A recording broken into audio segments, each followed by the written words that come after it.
চলতি মাসের মধ্যেই দেশের সব শিক্ষা প্রতিষ্ঠান খুলে দেয়া হবে বলে আশা প্রকাশ করেছেন শিক্ষামন্ত্রীর দীপু মনি। সোমবার 4 অক্টোবর মন্ত্রিসভার বৈঠকে এ কথা বলেন তিনি। করোনা সংক্রমণ নিম্নমুখী হওয়ায় গত 12 সেপ্টেম্বর থেকে প্রাথমিক ও উচ্চমাধ্যমিক স্তরের শিক্ষা প্রতিষ্ঠান খুলে দেয়া হয়েছে। এর পরদিন 13 সেপ্টেম্বর খুলেছে মেডিকেল কলেজগুলোও। এর মধ্যে বেশ কয়েকটি বিশ্ববিদ্যালয় কার্যক্রম শুরু করেছে। চলতি মাসে অন্তত 22টি বিশ্ববিদ্যালয় খোলার কথা রয়েছে। এরপরও দেশের বেশিরভাগ বিশ্ববিদ্যালয় এখন বন্ধ। সোমবার প্রধানমন্ত্রী শেখ হাসিনার সভাপতিত্বে মন্ত্রিসভা বৈঠক অনুষ্ঠিত হয়।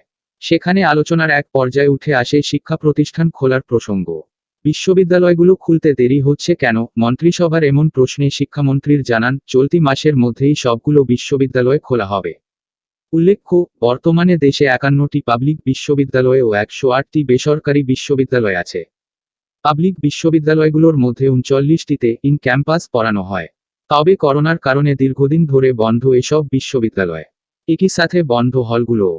দীর্ঘদিন বন্ধ থাকার কারণে হলগুলোতে ছাত্রীদের ব্যবহার্য জিনিসপত্র এখন কী অবস্থায় আছে তা খতিয়ে দেখার জন্যই বিশ্ববিদ্যালয় খুলতে দেরি হচ্ছে বলে মনে করছেন অনেকে।